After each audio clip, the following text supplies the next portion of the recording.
In an earlier video, I spoke briefly about love and sex and how it is essential for these two to be connected, but how very often we as women disconnect love from sex and sex from love. But also our sex affects our voice. Our sex and our voice are connected.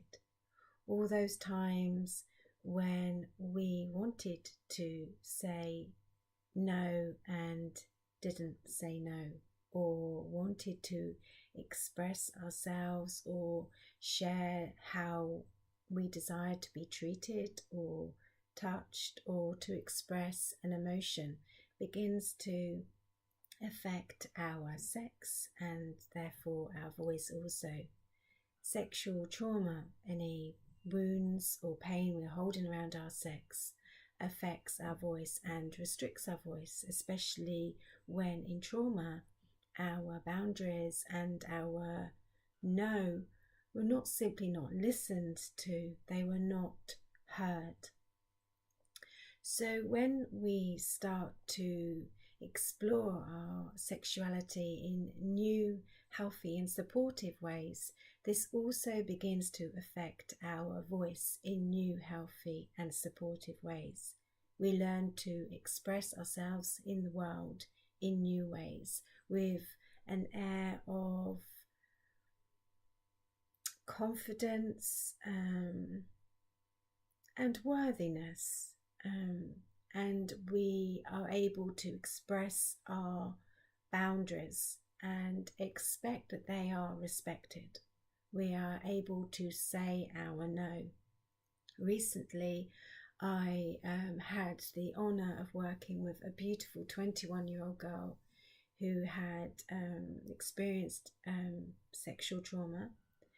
And she found, as we were working together, she was beginning to say no more in her life, within her relationships, within her studies, with even to her boss, and it was wonderfully freeing for her. Not only do we begin to express ourselves in new ways as a woman, we begin to express our creativity.